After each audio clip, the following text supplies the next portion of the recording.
ہے وَجَعَلُوا لِلَّهِ مِمَّا زَرَعَ مِنَ الْحَرْثِ وَالْأَنْعَامِ نَصِیبًا، اور انہوں نے اللہ کے لیے ان چیزوں میں سے جو اس نے کھیتی اور چپاؤں میں سے پیدا کی ہیں، جعلوا مقرر کیا، نصیباً ایک حصہ۔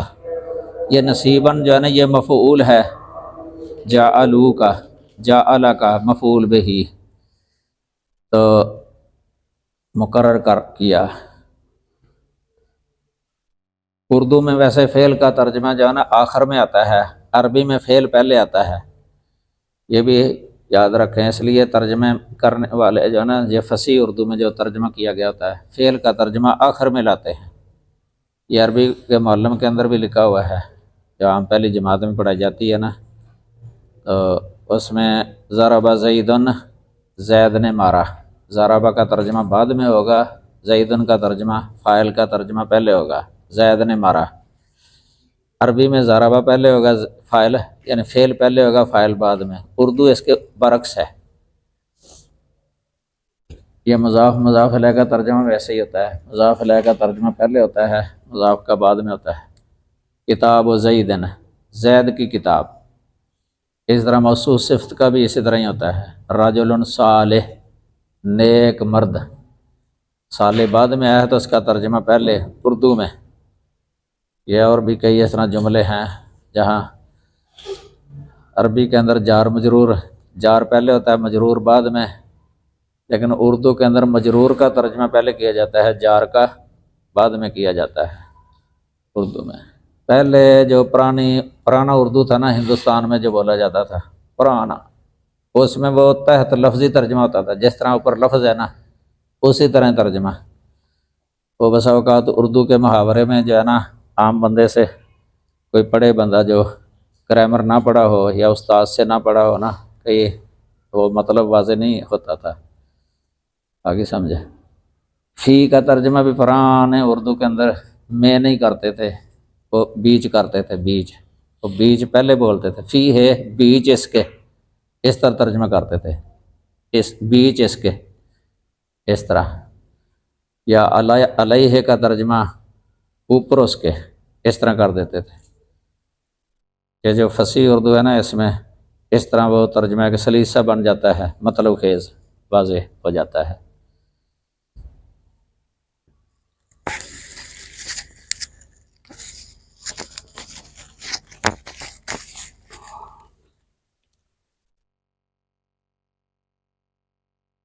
یہ جو ہے نا، یہاں کوئی جو مشرکین تھے مکے کے یا عرب کے مشرکین، ان کی جاہلیت جو ہے نا حد سے بڑی ہوئی تھی، جاہلیت جہالت بہت زیادہ تھی۔ ان کی کچھ جہالتیں جو ہے نا وہ یہاں سے یہ شروع ہو گئی ہیں، تو آگے یہ اولاد کو قتل کرنا یہ بھی آئے گا، اولاد کو ہی قتل کر دیتے تھے، خاص کر کے بیٹیوں کو زندہ درگور کر دیتے تھے۔ پہلے میں نے ایک کتاب بتائی تھی، بڑی جامع کتاب ہے، مسائل الجاہلیہ اس کا نام ہے۔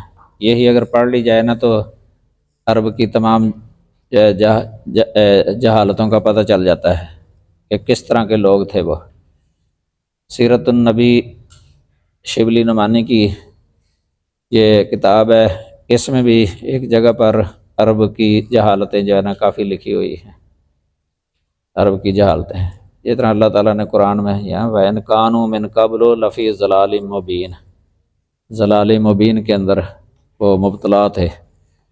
ان کی ضلال مبین کیا تھیں، یہ تاریخ کی اور سیرت کی کتابوں میں ذکر ہے، جب عرب کے بارے میں ذکر کرتے ہیں یا نبی صلی اللہ علیہ وسلم کی جو سیرت بیان کرتے ہیں نا، آپ کی بعثت سے پہلے عرب کی حالت کیسے تھی، کتنے جرائم پائے جاتے تھے، کس قدر جہالتیں ہی جہالتیں تھیں، ہر طرف جانا وہ تاریکی ہی تاریکی تھی۔ ایسے کام کرتے تھے جو عقل و فطرت کے بھی خلاف ہوتے تھے، شرع کے بھی خلاف، نبیوں کی تعلیم کے بالکل خلاف۔ قرآن نے کئیوں کی نشاندہی کی ہے، کئی احادیث کے اندر بھی ذکر ہیں۔ صحیح بخاری کے اندر ایام الجاہلیہ ایک عنوان موجود ہے، پہلی جلد کے اواخر میں ہے یہ ایام الجاہلیہ، جاہلیت کے ایام۔ تو اس دن میں نے بتایا بھی تھا آپ کو کہ وہ پتھر کی عبادت کرتے، طواف کرتے، اگر آگے جا کے اچھا پتھر مل جاتا تو پہلے کو پھینک دیا کرتے تھے، اس طرح۔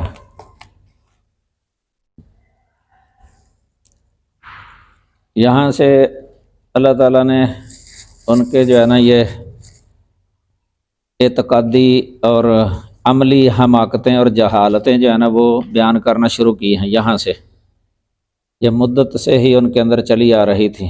عبداللہ بن عباس رضی اللہ تعالیٰ عنہ نے فرمایا ہے، یہ بخاری کے اندر ہی ہے ویسے قول عبداللہ بن عباس کا، کہ جب تم عربوں کی جہالت معلوم کرنا چاہو تو سورۃ انعام کی آیت نمبر یہ 130 سے لے کے 140 تک پڑھ لو، یعنی 10 آیتیں پڑھ لو، ان کی جہالتیں معلوم ہو جائیں گی تمہیں۔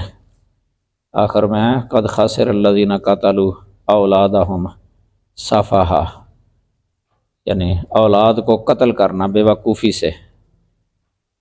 تو یہاں تک یہ بخاری کتاب المناقب باب قصۃ زمزمہ و جہل العرب، یعنی عرب کی جہالت کے بارے میں یہ باب ہے۔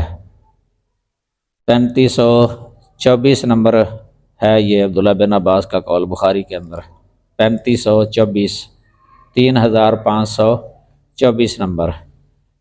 یہ یہاں سے پہلی جہالت جو ہے نا یہ ذکر کی گئی ہے، ان کی پہلی جہالت ہے۔ وَجَعَلُوا لِلَّهِ مِمَّا ذَرَأَ مِنَ الْحَرْثِ وَالْأَنْعَامِ نَصِيبًا، ایک کھیتی جو بوتے تھے نا، کاشت کرتے تھے، اس طرح جانور انہوں نے رکھے ہوتے تھے چھپائے، ان میں سے ایک حصہ انہوں نے اللہ تعالیٰ کے لیے یہ مقرر کیا ہوا تھا، اور ایک حصہ اپنے یہ جو جن کی وہ عبادت کیا کرتے تھے، ان کے جو داتے تھے، داتاؤں اور مشکل کشا جن کو انہوں نے بنایا ہوا تھا، اور ان کی جو شکل ہوتی تھی نا جس کی وہ عبادت کرتے تھے، وہ کوئی پیچھے بزرگ ہوتا تھا، انسان ہی ہوتا تھا، وہ اس کی صورت جو ہے نا شکل بنائی ہوتی تھی، مورتی یعنی وہ نصب کی ہوتی تھی، تو ان کے لیے مقرر کر دیتے تھے کھیتی کا ایک حصہ کھیتی کا اللہ کے لیے اور ایک حصہ ان کے لیے، اور اسی طرح جانوروں میں سے بھی ایک حصہ اللہ کے لیے اور ایک حصہ ان کے لیے یہ مقرر کیا ہوا ہوتا تھا۔ اگر کسی وجہ سے ان کا حصہ کم ہو جاتا نا، جو مقرر کیا ہوتا تھا وہ کم ہو جاتا، تو اللہ کے لیے جو مقرر کیا ہوتا تھا نا اس میں سے ادھر ڈال دیتے تھے، اور اگر اللہ کا حصہ کم ہو جاتا جو مقرر کیا ہوتا نا تو وہ ان کے حصے سے ادھر نہیں ڈالتے تھے۔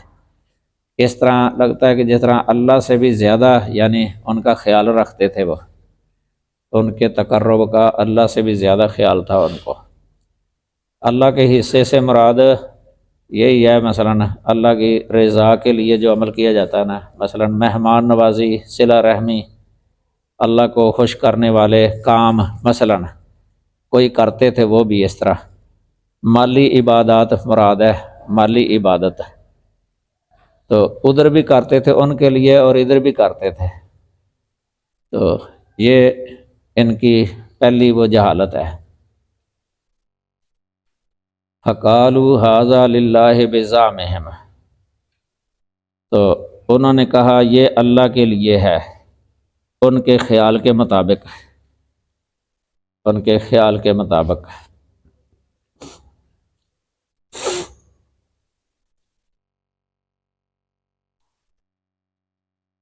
ان کے خیال کے مطابق۔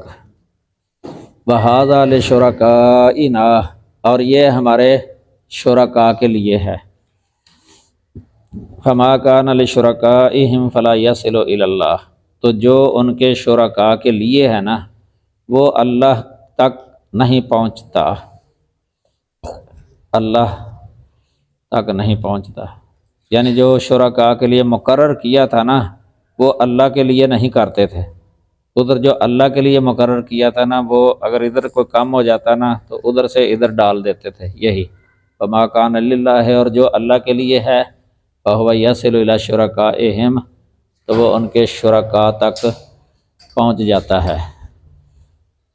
جاتا ہے ساء ما یحکمون، برا ہے جو وہ فیصلہ کرتے ہیں، ساء یہ افعال ضم میں سے ہے، یہ بے سا اور ساء، اور نعمہ اور حبذا یہ افعال مدح میں سے ہے،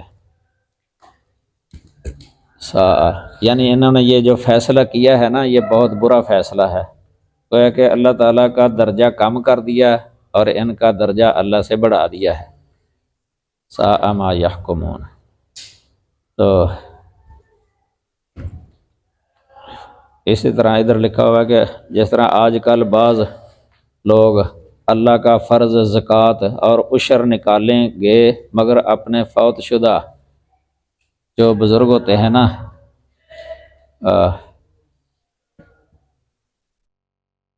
اللہ کا فرض جو ہے نا زکوٰۃ اور عشر نہیں نکالیں گے، لیکن ادھر حصہ جو مقرر ہوتا ہے نا وہ ضرور نکالیں گے۔ قرض لینے کی ضرورت پڑ جائے تو قرض بھی لے دیتے ہیں، کوئی ذبح کرتے ہیں مثلا درباروں پر بزرگوں کو خوش کرنے کے لیے، تو اسی طرح 11ویں کے لیے دودھ وقف کر دیتے ہیں جانوروں کا، وہ کرنا ہی کرنا ہوتا ہے، چاہے بہت ضرورت بھی ہو دوسری طرف، پھر بھی انہوں نے وہ پورا کرنا ہی کرنا ہے، وقف، سمجھ لگی نا؟ تو اللہ کے نام کا دیں یا نہ دیں، عشر رہ جائے زکوٰۃ رہ جائے، ادھر کوئی فکر نہیں ہوتا۔ اکثر یہ لوگ جو ہے نا دیہاتی لوگ کھیتی باڑی جو کرتے ہیں ان میں سے اکثریت عشر نہیں دیتے جو اللہ کا مقرر کردہ ہے، لیکن دودھ ضرور وقف کر دیتے ہیں، وہ سمجھ لگی نا؟ تو ان کا یہ ویسے عقیدہ یہ ہوتا ہے کہ اگر اس میں کمی ہوگی تو جانوروں کے تھنوں میں سے دودھ جو ہے نا وہ ختم ہو جائے گا، دودھ کی بجائے خون آنے لگ جائے گا، یہ پکا اعتقاد ہوتا ہے ان کا، یا کوئی اسی مہینے کے اندر کوئی نہ کوئی جانور مر جائے گا، یہ ڈرتے رہتے ہیں، خوف زدہ رہتے ہیں، اس لیے وہ 11ویں جو ہے نا وہ ضرور دیتے ہیں۔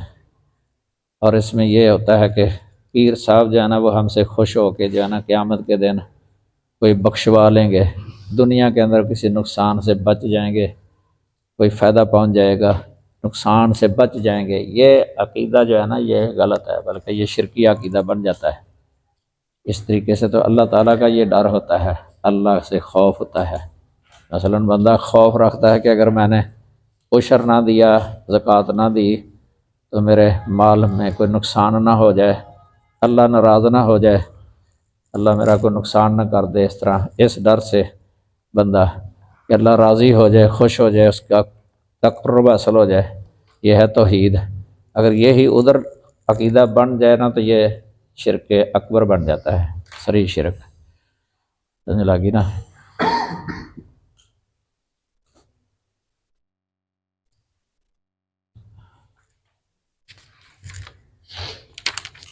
وَكَذَلِكَ زَيَّنَ لِكَثِيرٍ مِّنَ الْمُشْرِكِينَ قَتْلَ أَوْلَادِهِمْ شُرَكَاؤُهُمْ لِيُرْدُوهُمْ وَلِيَلْبِسُوا عَلَيْهِمْ دِينَهُمْ۔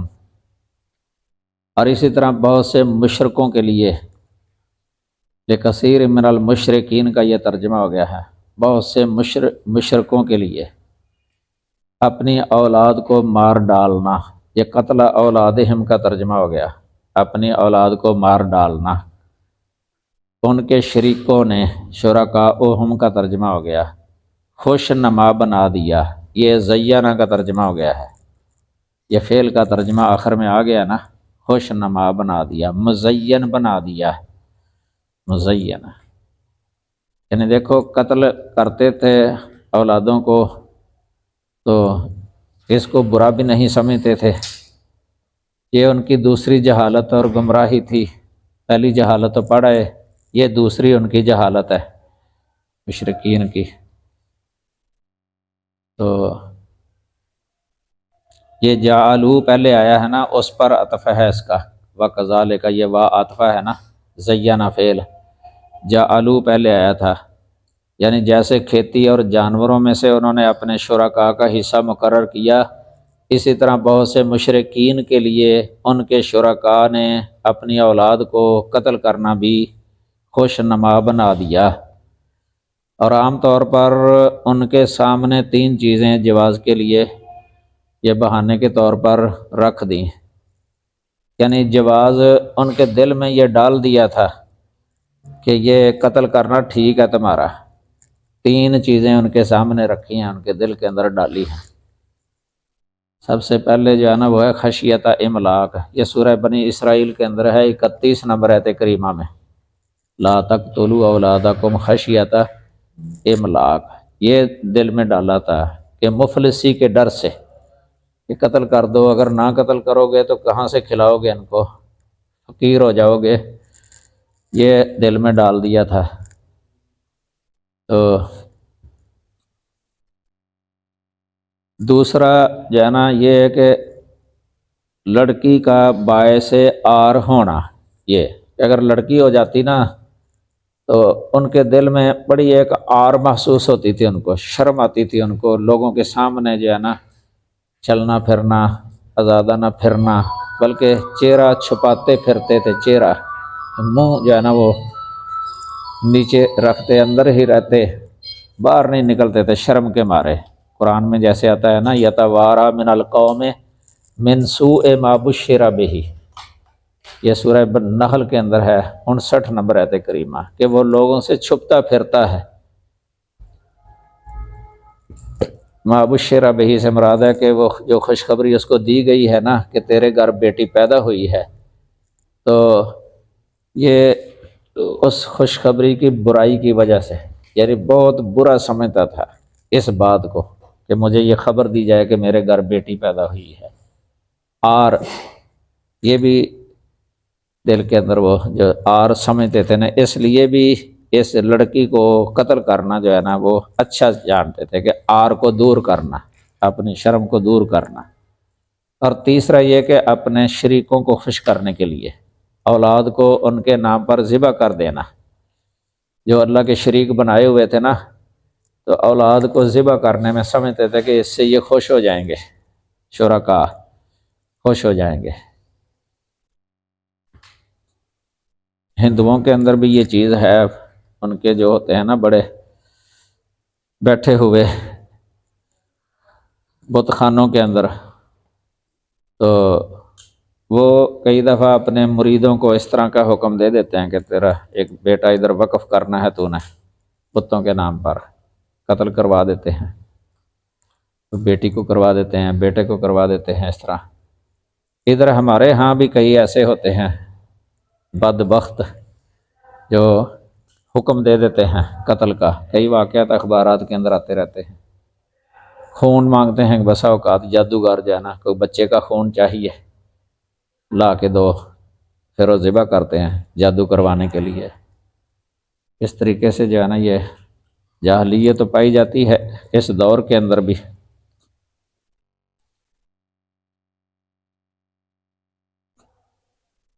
یہ لیردوہم ولیلبسوا علیہم دینہم، لیردوہم جو ہے نا یہ اردہ یردی اردا ان سے ہے، ردیہ یردہ اس کا مجرد آتا ہے، ردیہ یردہ ردن، اس کا معنی ہوتا ہے ہلاک ہونا، تباہ ہونا۔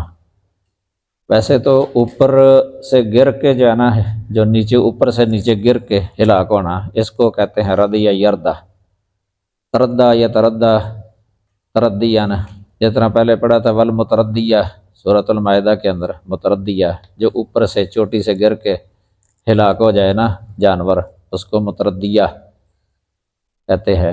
فتردہ قرآن میں لفظ بھی آیا ہے، ایک شعر بھی آتا ہے سبع ملکہ کے اندر، اذا کنت فی قوم فصاحب خیارہم ولا تصحب الارض فتردى مع الردی، یہ دیکھو اس میں 3 لفظ آگئے ہیں، ولا تصحب الارض فتردى مع الردی، یہ اردہ جو ہے نا یہ اسم تفضیل نہیں ہے، یہ صفت مشبہ ہے، اردہ افعل کے وزن پر، اور تردہ جانے یہ فعل مضارع ہے ردیہ یردہ سے، اور ردی جانے یہ صفت مشبہ ہے فاعل ان کے وزن پر، تو اس کا معنی یہی برباد ہونا ہوتا ہے، تباہ برباد ہو جانا، تو ہلاک ہو جانا۔ لیلبسو، یہ لبسا یلبسو سے بھی آتا ہے اور لبسا یلبسو سے بھی آتا ہے، لیکن معنی مختلف ہے۔ لبسا یلبسو ہو تو اس کا معنی ہوتا ہے لباس پہننا، پہننا۔ لبسا یلبسو ہو تو اس کا معنی ہوتا ہے ملتبس کرنا، خلط ملط کرنا، خلط ملط کرنا۔ یہاں یہی معنی مراد ہے، کیونکہ لبسا یلبسو سے ہے یہ خلط ملط کرنا۔ تو یہ کافر جو ہے نا مشرکین، یہ عام طور پر دعویٰ کرتے تھے کہ ہم ابراہیم علیہ السلام کے دین پر ہیں، ابراہیم کے دین، ملت ابراہیمی، اپنے آپ کو وہ حنیفی بھی کہتے تھے، حنیفی، کہ ہم ہیں ابراہیم علیہ السلام کے دین پر، دعویٰ یہ کرتے تھے۔ لیکن شیطان نے آہستہ آہستہ ان کے اندر جو ہے نا، یعنی پہلے سے واقعتاً شروع سے ابراہیم علیہ السلام کے دور سے جو ان کے پیروکار تھے وہ دین ابراہیمی پر ہی تھے، توحید پر تھے، لیکن شیطان نے ان کے اندر جو ہے نا یہ بت پرستی، اس طرح قتل اولاد اور بہت سی غلط باتیں یہ ان کے دین میں داخل کر دی تھیں۔ تو ان کے شرکاء نے یہ سب کچھ انہیں برباد کرنے اور ان کے دین کو خلط ملط کرنے کے لیے کیا یہ کام۔ بت پرستی کی ویسے تاریخ عرب میں یہ عمر بن لوہی خزائی کی طرف سے ہے، صحیح بخاری کے اندر آتی ہے روایت، پہلے بت پرست نہیں تھے یہ عمر بن لوہی جو ہے نا، یہ بعض روایتوں میں تو شام کا ذکر ہے اور بعض میں جدہ کا، کہ وہاں سے جو ہے نا یہ بت لے کے آیا تھا ادھر، اس نے خانہ کعبہ میں بت نصب کر دیے تھے، اور عرب سے کہنے لگا کہ ان کی تم عبادت کیا کرو، ان کے ذریعے تمہیں اللہ کا تقرب حاصل ہو جائے گا۔ اور عرب کے اندر علم کی کمی تھی، ویسے پڑھے لکھے نہیں تھے یہ لوگ، وہ اس کے پیچھے لگ گئے۔ اس طرح جانا یہ اس طرح بعض جانوروں کی جو رسم ہے، بحیرہ، صائبہ، وسیلہ اور حام، جو سورۃ مائدہ میں ذکر ہے ان کا، یہ رسم بھی اسی نے نکالی تھی، بتوں کے نام پر جانور وقف کرنے کی رسم۔ اس سے جانا ان کے جو بگاڑ پیدا ہو گیا پھر عرب کے اندر جانا دین۔ آگے اللہ تعالیٰ نے فرمایا ہے وَلَوْ شَاءَ اللَّهُ مَا فَعَلُوهُ، اگر اللہ چاہتا تو وہ ایسا نہ کرتے، اگر اللہ چاہتا تو وہ ایسا نہ کرتے۔ پھر پہلے کئی دفعہ بتایا کہ یہ ہدایت جو ہے نا، ہدایت پر رہنا یا گمراہی اختیار کرنا، یہ اللہ نے اختیاری ہی رکھا ہے، اختیاری۔ اگر کوئی اپنے اختیار سے اختیار کرنا چاہے تو اللہ تعالیٰ توفیق دے دیتا ہے، مدد کر دیتا ہے، لیکن قہرن اور جبرن جو ہے نا اللہ تعالیٰ کسی کو اس طرف نہیں لاتا، کیونکہ پھر یہ ہدایت جبری بن جانی تھی، جبری، پھر اس سے جو حکمت ہے نا ابتلا کی وہ ختم ہو جانی تھی۔ اللہ تعالیٰ نے تو آزمایا ہے یہ ایکم احسن عملا، تو یہ ابتلا ہے، اللہ کو دیکھنا چاہتا ہے کہ کون ہے جو ہدایت کو قبول کرتا ہے اور کون ہے جو گمراہی کو قبول کرتا ہے، راستے دونوں دکھا دیے ہیں۔ اس لیے اللہ تعالیٰ نے یہ مشیت نہیں کی، یعنی ارادہ کونیہ نہیں کیا اس کا کہ سبھی لوگ ہدایت پر ہو جائیں، بہت ساری حکمتیں ہیں وہ فوت ہو جانی تھی، تو حکمت کے ساتھ اللہ تعالیٰ کرتا ہے جو بھی کرتا ہے۔ اس لیے یہاں فرمایا وَلَوْ شَاءَ اللَّهُ مَا فَعَلُوهُ، تو یہ اختیار کے خلاف ہو جانا تھا، کیونکہ اللہ تعالیٰ نے اپنے بندوں کو اختیار دیا ہوا ہے اور ان کا امتحان ہے، یہ امتحان والی حکمت جو ہے نا یہ پھر ختم ہو جانی تھی۔ اس طرح اللہ نے اس لیے ایسے نہیں کیا، فَذَرْهُمْ وَمَا يَفْتَرُونَ، بس چھوڑ انہیں اور جو وہ جھوٹ باندھتے ہیں۔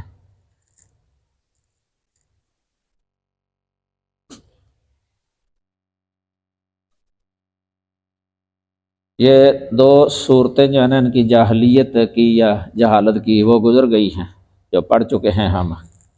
وہ جانوروں اور کھیتی باڑی کے بارے میں ایک جو حصہ مقرر کرنا تھا اللہ کے لیے اور اپنے شرکاء کے لیے، تو دوسری یہ تھی اولاد کو قتل کرنا۔ اب آگے جو ہے نا یہ تین جاہلیت کی تین اور صورتیں جو ہے نا وہ بیان فرمائی ہیں۔ وقالو سے وقالو حاضہ انعام و حرث حجر، اور انہوں نے کہا کہ یہ چپائے اور کھیتی ممنوع ہیں۔ حجر فعل ان کا وزن ہے، لیکن یہ مفعول ان کے معنی میں ہے، یعنی محجور ان کے معنی میں۔ محجور کا معنی ہے ممنوع، حجر کا معنی تھا روکنا، منع کرنا۔ حجر حجر یحجر یعنی منع یمنع کے معنی میں ہوتا ہے لغت کے اندر۔ تو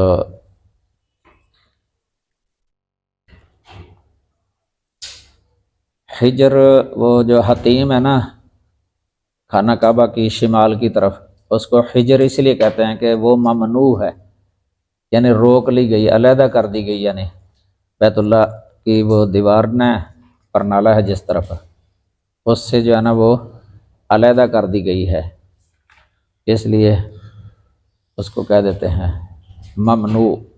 جی ویسے بھی جو چار دیواری بن جاتی ہے نا، چار دیواری کوئی بھی، اس کو حجرہ کہا جاتا ہے، حجرہ چار دیواری، کیونکہ وہ جگہ جو اس کے اندر ہوتی ہے نا وہ گویا کہ روک لی گئی ہے، اس دیوار کی وجہ سے روک لی گئی ہے کہ باہر سے کوئی اس میں اندر نہ آئے، آگے سمجھے، یعنی اس کو محفوظ کر دیا گیا ہے چار دیواری کے اندر۔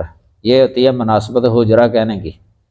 فولتن کا وزن ہے حجرہ، فولا ما یفعلو کے معنی میں آتا ہے، یعنی ما یحجرو اس معنی میں ہے، یعنی ما یمنعو یعنی ما یحفظ، یعنی جس کو روک کے جو ہے نا وہ محفوظ کر لیا گیا ہے، یہ لغوی طور پہ ہے۔ تو ادھر حجر محجور کے معنی میں ہے، یعنی ممنوع، یہ ممنوع۔ تو یہ ہے، کہتے تھے لا یطعمها الا من نشاء بزعمهم،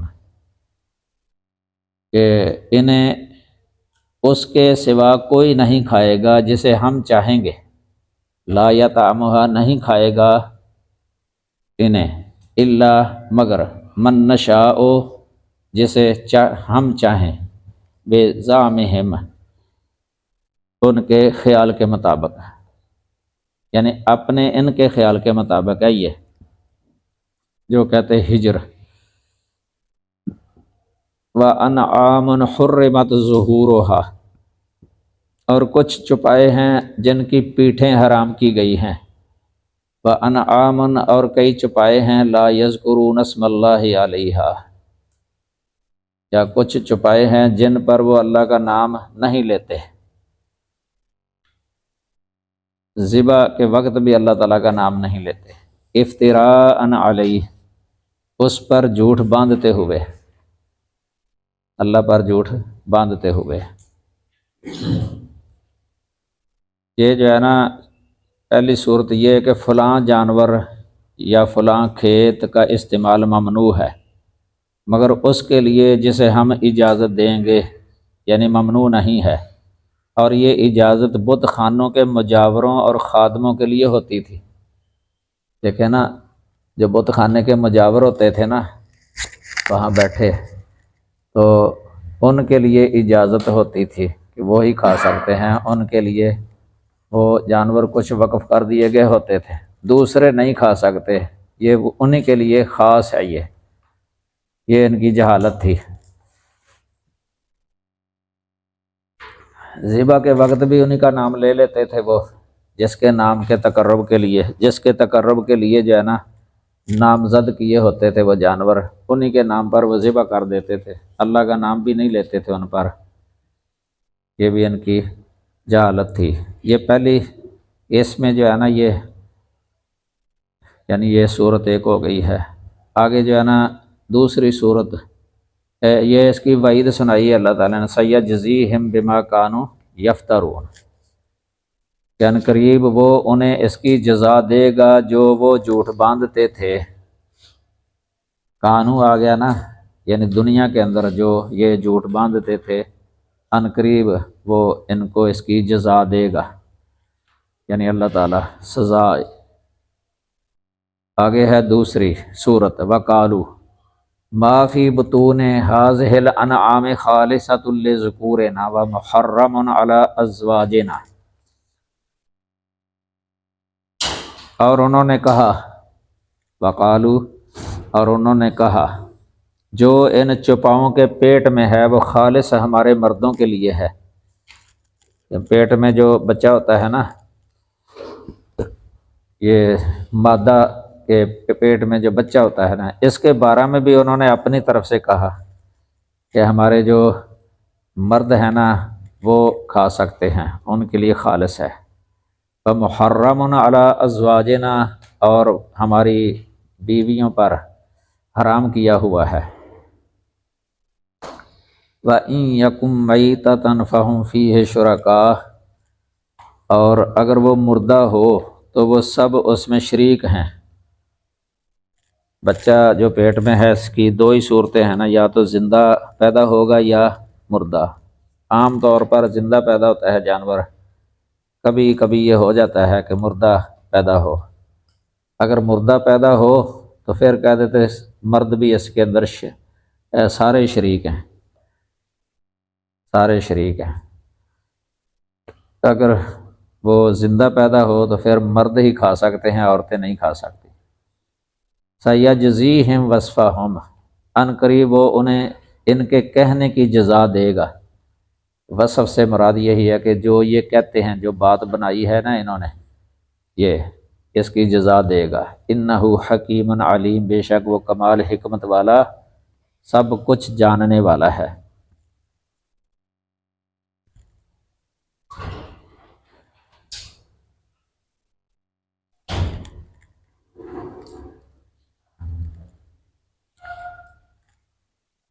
یہ دوسری صورت ہوگی نا، حرمت ظہورھا، کہ مختلف قسم کے جانوروں کو اپنے بتوں کے نام پر آزاد چھوڑ دیتے، ان پر سواری بھی نہیں کرتے تھے، بوجھ بھی نہیں لادتے تھے، ان پر کسی کام میں نہیں لاتے تھے۔ یعنی سورہ مائدہ کی 103 نمبر آیت ہے، بحیرہ، صاحبہ، وسیلہ، حام وغیرہ، یعنی اللہ نے نہیں بنائے، یہ اپنی طرف سے انہوں نے بنائے ہوئے بتوں کے نام پر جو وقف کیے ہوئے ہیں۔ تو یہ دوسری صورت ہوگی۔ تیسری صورت یہ کہ وہ کچھ یہ یہاں سے وَأَنْعَامٌ لَا يَذْكُرُونَ اسْمَ اللَّهِ عَلَيْهَا، یعنی کچھ جانوروں کو بت خانوں کے مجاوروں کے لیے خاص کرتے ہوئے انہیں ذبح کرتے وقت یا سوار ہوتے وقت صرف اپنے بت کا نام لیتے تھے، اللہ کا نام نہ لیتے تھے، بلکہ ان پر حج کے لیے بھی نہ جاتے تاکہ ان مجاوروں کے سوا کوئی انہیں استعمال نہ کر سکے۔ بہرحال یہ ساری صورتیں گڑھی ہوئی ہیں، ان کے اپنی طرف سے گڑھ لی تھیں، اور اللہ پر جھوٹ بولتے تھے، یہ کہہ دیتے تھے کہ یہ اللہ کا حکم ہے۔ یہ سب سے بڑا گناہ ہے کہ بندہ ایک کام اپنی طرف سے ایجاد کرے، جتنا کہ بدعات ہوتی ہے نا، یہ بھی ان کی بدعی رسومات تھی نا۔ بدعی جو ہے نا، بدعی رسومات کئی بدعی میں شرکی بھی بن جاتی ہیں، یعنی بدعت اگر شرک تک پہنچ جائے نا تو بدعت مشرکہ بن جاتی ہے، وہ بدعت مفسقہ بھی ہوتی ہے، بدعت مکفرہ بھی ہوتی ہے، بدعت مشرکہ بھی ہوتی ہے۔ تو اس طرح کی بدعات خود اپنی طرف سے ایجاد کر کے تو اس کی نسبت اللہ کی طرف کر دینا کہ اللہ نے حکم دیا ہے، یہ بہت بڑا مجرم ہے، یہ اللہ پر افتراء ہے۔ یہ پیچھے پڑھی تھی وَمَنْ أَظْلَمُ مِمَّنِ افْتَرَىٰ عَلَى اللَّهِ الْكَذِبَ، اس سے بڑا ظالم کون ہے جو اللہ پر افتراء باندھے۔ آج کل بھی کئی لوگ جو ہے نا اپنی بدعات کو رواج دینے کے لیے اللہ رسول کی طرف اس کی نسبت کر دیتے ہیں کہ اللہ کا حکم ہے، اللہ رسول اللہ کا حکم ہے، یا کہہ دیتے ہیں قرآن میں ہے۔ اکثر لوگ یہ کہہ دیتے ہیں قرآن سے ثابت کر دیں گے، ہم قرآن سے ثابت کرتے تھے، ایتے پڑھتے ہیں تو معنی اپنی طرف سے کر کے نا، مطلب اپنی طرف سے بیان کر کے لوگوں کو مطمئن کر لیتے ہیں، حالانکہ یہ اللہ پر افتراء ہوتا ہے۔ سمجھ لگی نا؟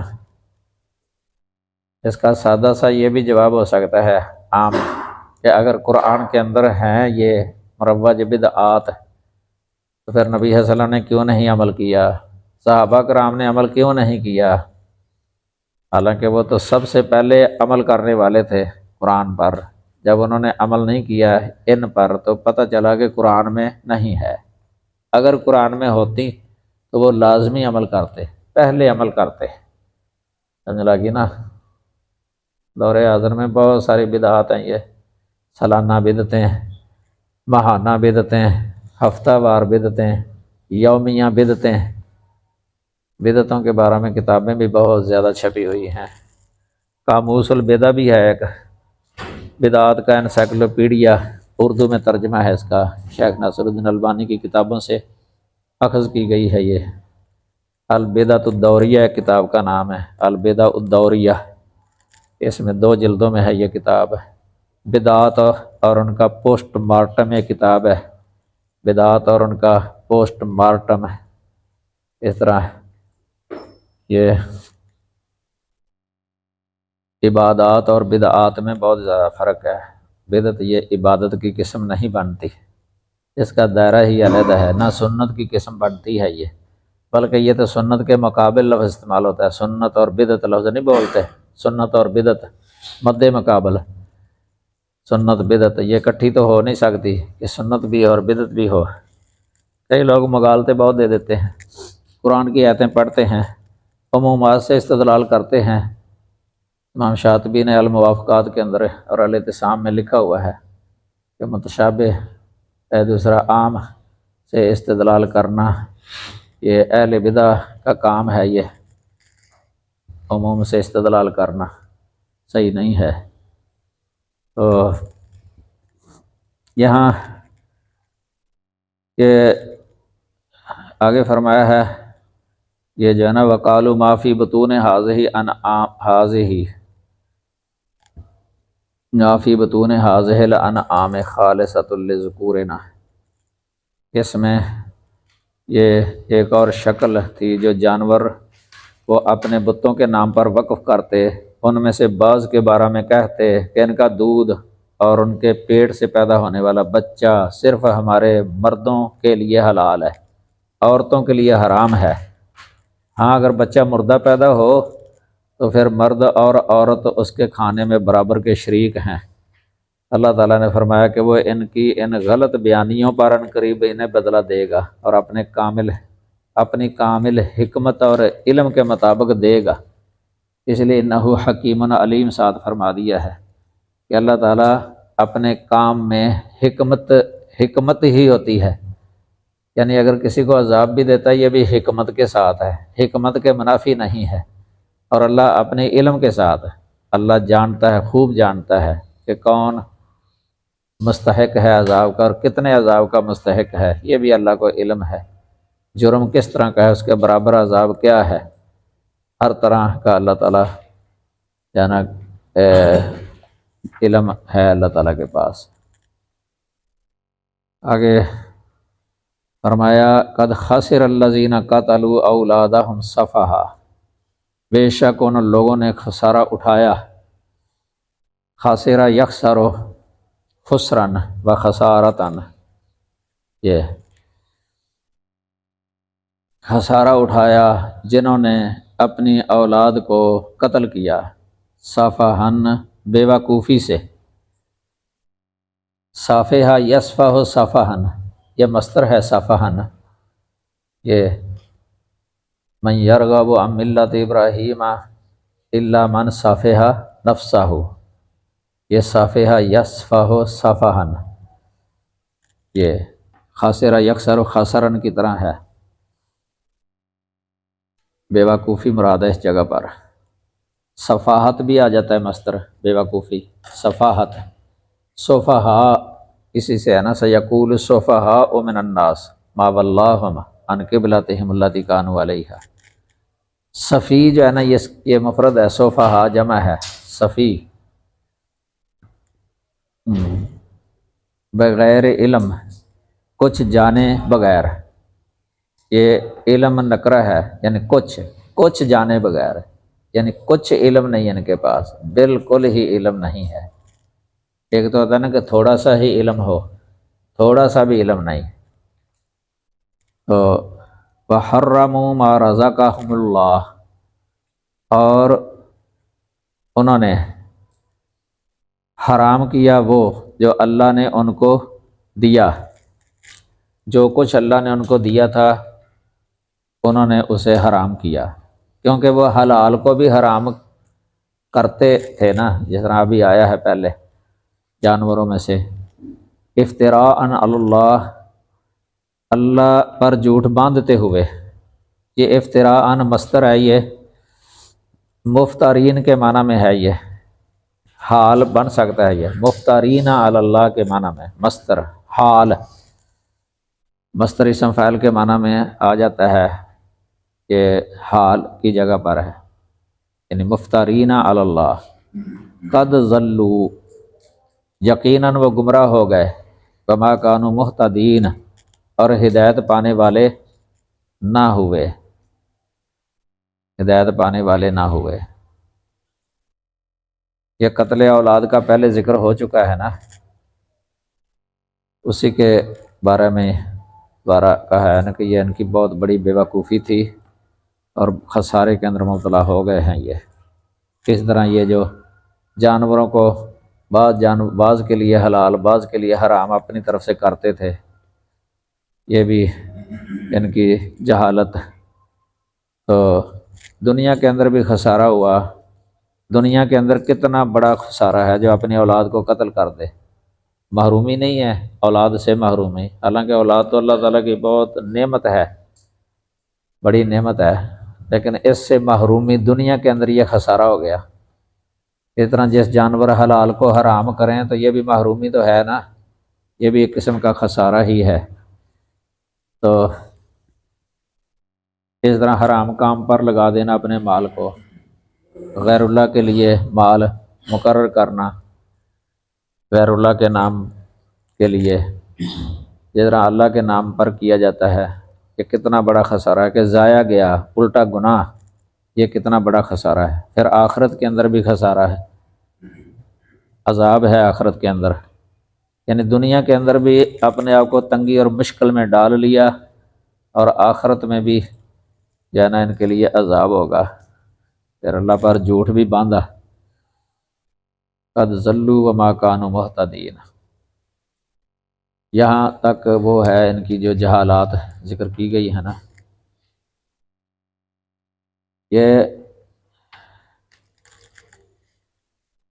اس سے یہ بھی ویسے پتہ چلتا ہے کہ یہ جو مشرکین تھے نا، بت پرست، اللہ کا ویسے انکار نہیں کرتے تھے کہ اللہ ہے ہی نہیں ہے، اللہ تعالیٰ کے لیے بھی وہ دے رہے ہیں نا، لیکن جرم کیا تھا؟ ساتھ شرک، شریک، مشرک یعنی وہ شریک کرتا ہے اللہ کا کسی کو، تو یہ اس پر یہ متفرع ہوتی ہے بات کہ اللہ کو مانتا ہے کہ اللہ ہے۔ تو ایک وہ ہوتا ہے نا جو دہری ملحد ہے، دہریہ یعنی منکر الہ، جو خالق یا الہ کا ویسے ہی منکر ہے سرے سے، وہ اس طرح نہیں پھر کرے گا جس طرح یہ مشرک کرتا ہے نا، شرک، لیکن وہ اس سے بھی زیادہ بڑا گناہ ہے کہ اللہ کا سرے سے ہی انکار کر دے، ملحد بن جائے بندہ۔ تو مشرک یہ جو تھے عرب کے، یہ اللہ کے لیے کئی کام کیا کرتے تھے ویسے، لیکن وہ سارے کام ان کو فائدہ نہیں دے سکے، کسی کام سے فائدہ نہیں ہوا ان کا، کیونکہ جو شرک اکبر کرتا ہے نا، اس کی وجہ سے جتنی بھی اس نے نیکی کی ہوتی ہے نا، وہ ضائع ہو جاتی ہے، یعنی اس کا عمل حبط ہو جاتا ہے۔ یہ جو میں نے مقالہ لکھا تھا نا، اس دن بتایا تھا آپ کو، اس میں ان مشرکین کے کئی کام کافی لکھے ہوئے ہیں، یہ صرف یہ نشاندہی کے لیے ہے کہ پتہ چل جائے کہ کیا وہ عقیدہ ان کا اللہ کے بارے میں، یا جو عمل کیا کرتے تھے، پتہ چلتا ہے کہ ان کا عقیدہ تھا، لیکن شرک اکبر میں مبتلا ہونے کی وجہ سے وہ سب کچھ حبط ہو گیا ہے۔ یہ ادھر 30 سے زیادہ کوئی چیزیں لکھی ہوئی ہیں، بالکل اختصار کے ساتھ ہے، کوئی قرآن سے ہیں، کوئی دوسری کتب سے ہیں۔ یہ سب سے پہلے یہ کہ وہ اللہ پر ایمان رکھتے تھے۔ یہ سورہ یوسف ہے، یہ حوالے لکھتے جائیں آپ، پتہ چل جائے گا آپ کو۔ 106 نمبر آیت ہے، وَمَا يُؤْمِنُ أَكْثَرُهُم بِاللَّهِ إِلَّا وَهُمْ مُشْرِكُونَ۔ یہ اللہ پر ایمان رکھتے تھے، وہ اللہ کو ہر چیز کا خالق سمجھتے تھے۔ 2، سورج اور چاند کو مسخر کرنے والا اللہ ہی کو سمجھتے تھے۔ 3، 4، آسمان کی طرف سے بارش نازل کرنے والا اللہ ہی کو سمجھتے تھے۔ 4، 5، اس پانی کے ذریعے زمین میں سبزہ اگانے والا بھی اللہ ہی کو سمجھتے تھے۔ یہ ہے 5۔ یہ سورہ عنکبوت کے اندر آیت نمبر 61 سے لے کے 63 تک یہ ساری چیزیں ہیں، یہ حوالہ لکھ لیں بس۔ سورۃ عنکبوت 61 سے لے کے 63 تک یہ سب اس میں آ جائے گا۔ یہ ہو گیا 5۔ 6 نمبر ہے، زمین اور ساری مخلوق کا مالک اللہ ہی کو سمجھتے تھے، یہ 6 ہے۔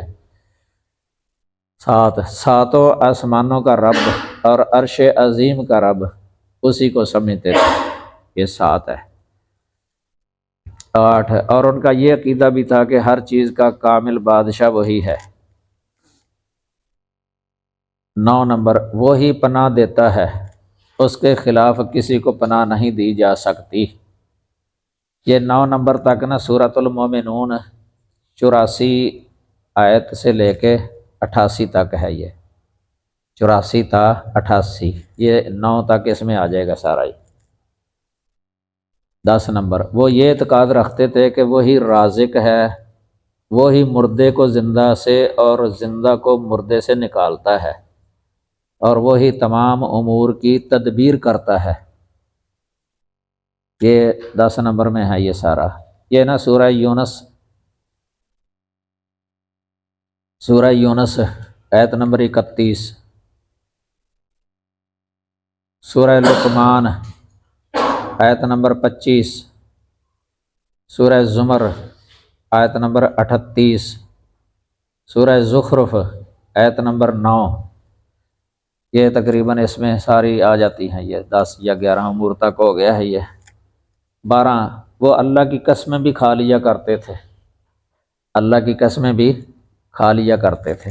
یہ سورۃ الانعام 109 نمبر آیت، یہ ہم پڑھے ہیں پہلے۔ سورہ نحل 38 نمبر آیت، سورۃ نحل 38 نمبر آیت۔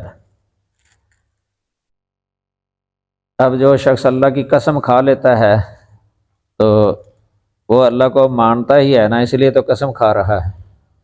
یہ دہریہ جو کہتا ہے اللہ ہے ہی نہیں، تو وہ قسم کس طرح، وہ تو قسم کھائے گا ہی نہیں۔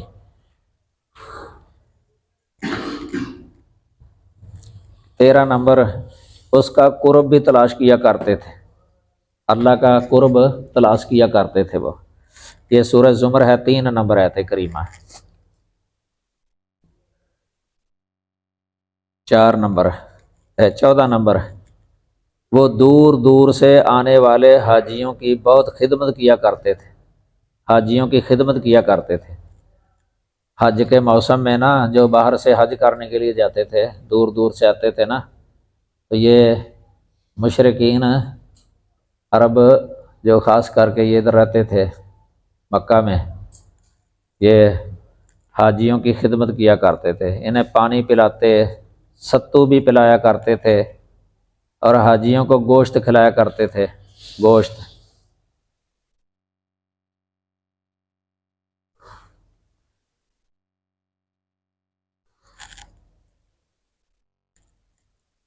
پندرہ نمبر، وہ خود بھی حج کیا کرتے تھے اور عمرہ بھی کیا کرتے تھے، حج بھی کیا کرتے تھے، عمرہ بھی کیا کرتے تھے، جیسا کہ ثمامہ بن اسال کے واقعہ سے بھی پتہ چلتا ہے۔ نسائی شریف میں حج عمرہ کرنے کے لیے آیا تھا نا، جس کو صحابہ کرام نے گرفتار کر کے مسجد کے ستون کے ساتھ باندھ دیا تھا۔ یہ بخاری کے اندر بھی حدیث ہے، کتاب المساجد کے اندر ہے، مسجد کے ستون کے ساتھ کسی قیدی کو باندھنا، باب باندھا امام صاحب نے۔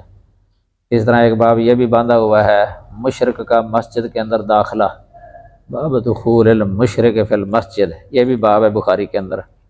یہ سمامہ بن اسال اس وقت ابھی یہ مشرک تھے نا، کافر تھے، جب ان کو گرفتار کیا گیا تھا تو آئے تو عمرہ کرنے کے لیے تھے، تو صحابہ وہاں سے گرفتار کر کے لے آئے اس کو، آگے سمجھے۔ 17 اور 18 16 اور 17 نمبر ان میں اعتکاف بھی پایا جاتا تھا، اعتکاف بھی پایا جاتا تھا، یہ صحیح بخاری کے اندر بھی ہے، مشرکین طواف کیا کرتے تھے۔ 16 اور 17 نمبر ہے یہ اعتکاف کرنا اور جنابت کا غسل کرنا، جنابت کا غسل بھی کرتے تھے مشرکین کافر، یہ صحیح حجت اللہ کے اندر بھی لکھا ہوا ہے، 127 صفحہ ہے حجت اللہ کا، یہ درس مدرسے میں پڑھائی جاتی ہے۔ یہ 18 نمبر وہ ختنہ بھی کراتے تھے، یہ بخاری شریف کے اندر ہے، وہ ختنہ بھی کراتے تھے۔ ہرقل والی جو روایت ہے نا شروع میں، شاہ روم والی، ابو سفیان سے جو سوالات کیے تھے شاہ روم نے، اس میں بھی اس کا ذکر ہے، عرب کے بارے میں وہ ختنہ کیا کرتے ہیں۔ یہودی بھی ویسے ختنہ کراتے تھے، یہ نصارہ جو ہے نا عیسائی، یہ ختنہ نہیں کراتے، عیسائی مسیحی، یہودی کراتے ہیں، مسلمان بھی کراتے ہیں ختنہ۔ تو وہ عرب جو ہے نا وہ اس وقت مسلمان نہیں تھے، عرب مشرک کافر تھے، وہ بھی ختنہ کراتے تھے ختنہ۔ 19 نمبر وہ اپنے خطبات اور تحریروں کے شروع میں اللہ کا نام بھی لکھا کرتے تھے، اپنے خطبوں اور تحریروں کے شروع میں اللہ کا نام بھی لکھا کرتے تھے، اس لفظ کے ساتھ لکھتے تھے وہ بسمک اللہم، بسم اللہ الرحمن الرحیم یہ نہیں لکھتے تھے، بسمک اللہم یہ لکھتے تھے۔ بخاری شریف ہے یہ، کتاب الشروط، باب الشروط فی الجہاد والمصالحہ مع اہل الحرب، یہ بخاری میں ہے، حدیث نمبر ہی لکھ لیں، 2731 اور 2732 نمبر حدیث ہے بخاری کے اندر۔ یہ صلح حدیبیہ کے موقع پر جب صلح نامہ لکھنے لگے تھے نا، معاہدہ، تو اس وقت آپ نے بسم اللہ الرحمن الرحیم لکھوایا تھا، وہ کہنے لگے کہ بسمک اللہم یہ لکھو، جیسے پتہ چلتا ہے کہ اللہ کا نام مطلب لکھ رہے ہیں، وہ اللہ کو تو مانتے تھے نا کہ اللہ ہے، اس کے نام سے شروع کیا جاتا ہے۔ 20 نمبر وہ مردوں کو دفن بھی کیا کرتے تھے، مردوں کو دفن بھی کیا کرتے تھے، یہ بخاری ہے، کتاب الصلاۃ، باب حل ینبش قبر و مشرق الجاہلیہ، قبور و مشرق الجاہلیہ، یہ حدیث نمبر لکھ لیں، 427 428 نمبر حدیث ہے بخاری کے اندر، دفن کیا کرتے تھے۔ نسائی میں بھی ہے یہ 2050 یعنی 2050 نمبر حدیث ہے نسائی کے اندر، مردوں کو دفن کرتے تھے وہ۔ 21 نمبر ان میں نکاح کے صحیح طریقے کی قسم بھی کچھ نہ کچھ پائی جاتی تھی، ویسے تو 4 قسمیں پائی جاتی تھی ان کے اندر نکاح کی، 3 جو ہے نا وہ باطل اور ایک صحیح بھی تھی، یہ صحیح بخاری کے اندر ہے، یہ ایک صحیح قسم بھی پائی جاتی تھی، جس طرح آج مسلمانوں کے اندر ہے نا۔ ام المومنین عائشہ رضی اللہ تعالی عنہا نے یہ بیان کیا ہے، جاہلی دور میں واقع ہونے والے نکاح کی قسمیں، ان میں 3 قسمیں باطل نکاحوں کی ہیں اور ایک قسم صحیح نکاح کی بھی ہے، کتاب النکاح بخاری کے اندر نا، یہ 5127 نمبر حدیث ہے بخاری کے اندر، لا نکاح الا بولی باب ہے نا بخاری کے اندر، اس کے تحت لکھی ہے یہ۔ 22 نمبر وہ اپنے بچوں کا نام عبداللہ بھی رکھ لیا کرتے تھے، کافر تھے مشرک، لیکن نام رکھتے تھے عبداللہ، رکھ لیا کرتے تھے۔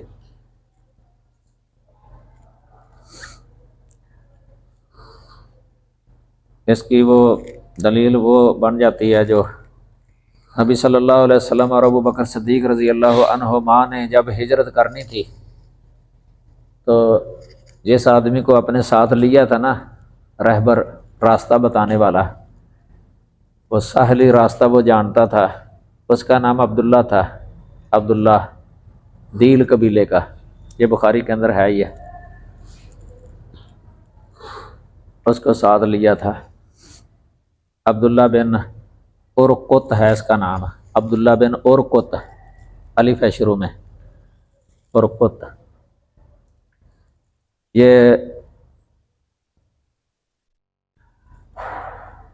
صحیح بخاری کے اندر نا کتاب الاجارہ کے اندر بھی آئی ہے حدیث، اور ہجرت والا باب مناقب الانصار، باب ہجرت النبی صلی اللہ علیہ وسلم، 3905 نمبر حدیث ہے بخاری کے اندر۔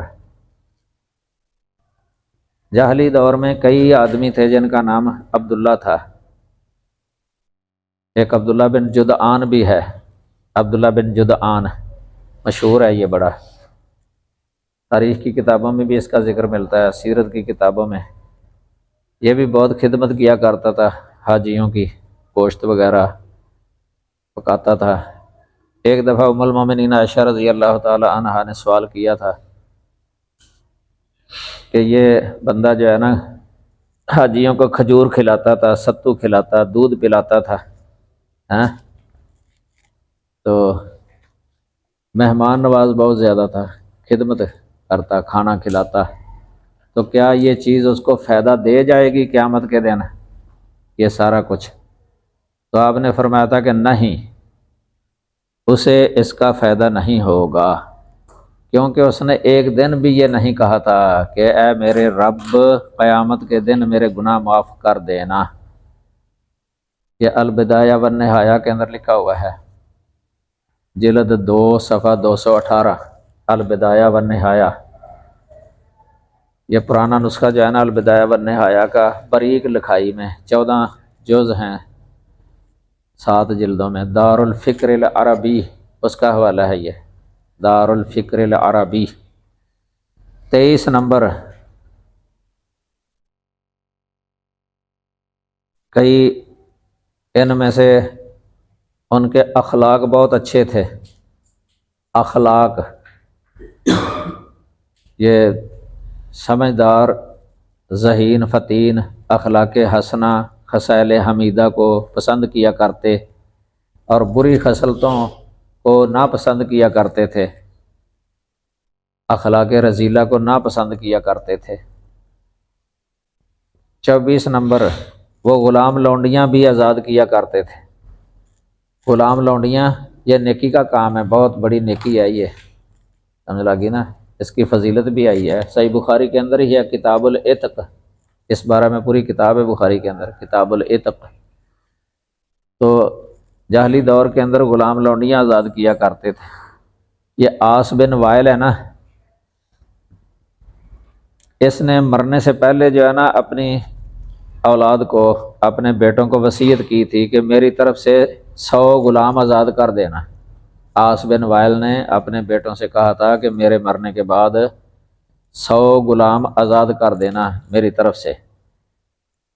اس کا بیٹا ہشام ہے نا، اس نے اس کی طرف سے 50 غلام آزاد کر دیے ہشام نے، اور دوسرا بیٹا عمر تھا، عمر نے باقی 50 غلام آزاد کرنے کا ارادہ کیا ہوا تھا۔ تو نبی صلی اللہ علیہ وسلم سے سوال کیا، کیونکہ یہ مسلمان ہو گئے تھے، عمر بن عاص، جن کا بیٹا نہیں آ گیا عبداللہ بن عمر بن عاص، وہ بھی صحابی ہیں، عمر بن عاص بھی صحابی ہیں، لیکن عاص بن وائل جن کفر پر فوت ہو گیا، اس نے وصیت کی تھی، تو اس کے بیٹے ہشام نے 50 آزاد کر دیے تھے اس کی طرف سے، اور عمر نے نبی صلی اللہ علیہ وسلم سے سوال کیا کہ 50 باقی رہ گئے ہیں تو میں آزاد کر دوں اس کی طرف سے۔ تو نبی صلی اللہ علیہ وسلم نے فرمایا کہ تمہارا باپ اگر مسلمان ہوتا تو اسے اس کا فائدہ پہنچ جانا تھا، تمہارا باپ اگر مسلمان ہوتا پھر اس کو فائدہ پہنچ جانا تھا، اب وہ مسلمان نہیں تھا تو اس کا فائدہ نہیں ہوا۔ سنن نبی داؤد کے اندر ہے یہ کتاب الوصایا، باب ما جاء فی وصیت الحربی، یہ باب باندھا ہے امام بخاری، امام ابو داؤد نے، باب ما جاء فی وصیت الحربی، یہ حربی تھا نا، اسلام کے ساتھ دشمنی رکھتا تھا یہ عاص بن وائل،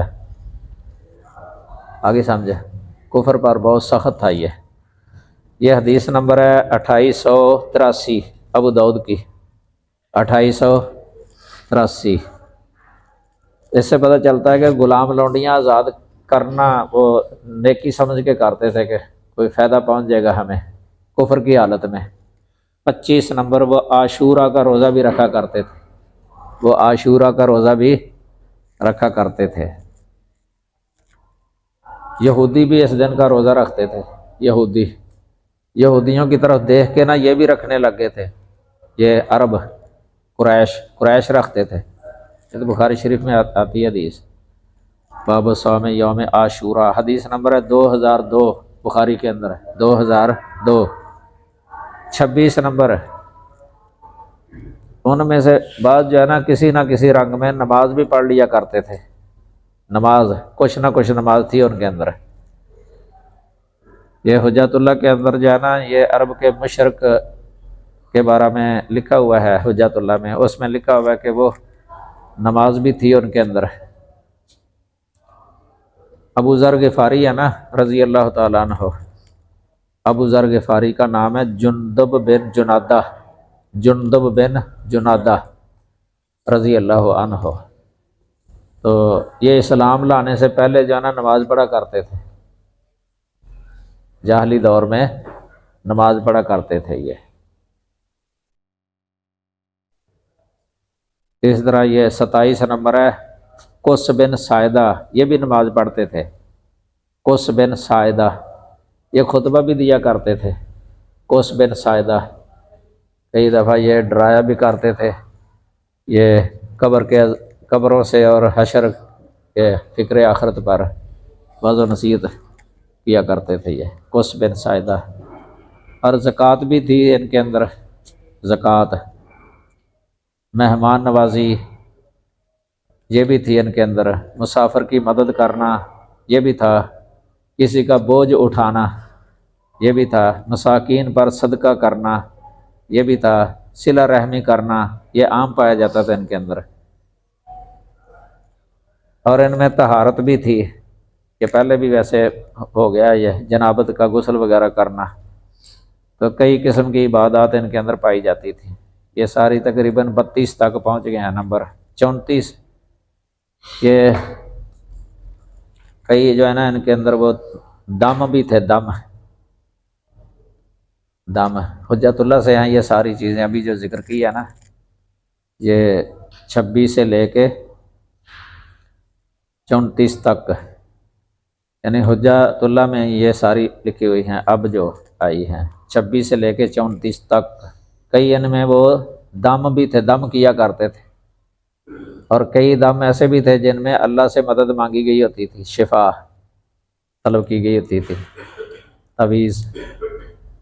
تو اور کئی ایسے تھے جن میں انہوں نے شرک داخل کر لیا تھا۔ یہ تو حدیث بھی آتی ہے نا مسلم میں، صحابہ کرام نے نبی صلی اللہ علیہ وسلم سے پوچھا تھا کہ ہمارے پاس جو ہے نا کوئی رقا ہے، رقیتن کی جمع، ہم جاہلی دور میں دم کیا کرتے تھے، ہمارے پاس ہیں وہ۔ فرمایا اے رضو علیہ رقاکم، دکھاؤ مجھے، پیش کرو۔ آپ نے پھر وہ جنا چیک کیے تھے، اس وقت فرمایا تھا کہ دم کے اندر جانا شرک نہ ہو تو پھر کوئی حرج نہیں ہے، لا باس بالرقا لم یکن فیہا شرک نہ ہو تو کوئی حرج نہیں ہے۔ یہ حجت اللہ پہلی جلد ہے 127 صفحہ، المبحث السادس کے آخر میں ہے یہ، اگر نکالنا ہو تو آسانی سے نکل سکتا ہے، 6ٹھی بحث کے آخر میں ہے یہ، پہلی جلد 127 صفحہ۔ 35 نمبر یہ وہی ہے جو اب ہم نے پڑھا ہے، کھیتی اور مواشی میں سے اللہ کے نام کا حصہ بھی نکالتے تھے، جو ابھی پڑھا ہم نے، وَجَعَلُوا لِلَّهِ مِمَّا زَرَعَ مِنَ الْحَرْثِ وَالْأَنْعَامِ نَصِيبًا۔ اس سے واضح پتہ چلتا ہے کہ اللہ کے نام کا بھی حصہ نکالتے تھے، لیکن وہ شرکاء کے نام کا بھی حصہ نکالتے تھے، یہ تھا ان کا شرک۔ اب حدیث تو آتی ہے نا، اللہ نے فرمایا کہ من عمل عملا، جس نے کوئی عمل کیا وہ اشرک معی فیہ غیری، میرے غیر کو شریک کر لیا، شرک، تو میں اس کو چھوڑ دیتا ہوں، یعنی جو میرے لیے کیا نا وہ بھی میں قبول نہیں کرتا۔ یہ مسلم شریف میں حدیث ہے، آتی ہے۔ شرک کی موجودگی میں سارے عمل جو ہے نا وہ ضائع ہو جاتے ہیں۔ یہ سورہ انعام کی آیت 136 نمبر، یہ جو ابھی پڑھی ہے ہم نے۔ اس طرح 44 نمبر دوسرا 36 نمبر یہ بھی ہے کہ وہ نا سبحان اللہ بھی کہہ لیتے تھے مشرکین، سبحان اللہ۔ یہ بخاری شریف کے اندر ہے اس کی دلیل۔ صلح حدیبیہ میں آئے تھے نا، سہیل جب آئے تھے وہ صلح نامہ لکھوا رہے تھے تو اس نے یہ لفظ بولا تھا سبحان اللہ۔ جب نبی صلی اللہ علیہ وسلم نے لکھا تھا نا محمد رسول اللہ، وہ کہنے لگا کہ محمد رسول اللہ نہ لکھیں آپ، اگر ہم جانتے ہوں کہ آپ اللہ کے رسول ہیں تو ہم کبھی آپ کی مخالفت نہ کریں۔ آپ اس وقت انہوں نے کہا سبحان اللہ، یہ تعجب کیا تھا، تعجب سے کہا تھا سبحان اللہ لفظ۔ تو اس وقت اس نے یہ لفظ بولا تھا سبحان اللہ، بخاری کے اندر ہے یہ۔ اس کے علاوہ اور بھی کئی چیزیں ہیں، کئی دفعہ مطالعہ کے اندر کئی چیزیں آتی رہتی ہیں ان کی، اس طرح وہ کرتے تھے نیکی کے کام، لیکن دیکھیں کوئی بھی قبول نہیں ہوا ان کا، عذاب کے اندر گرفتار ہو گئے، موت آئی جن کو اسی حالت پر۔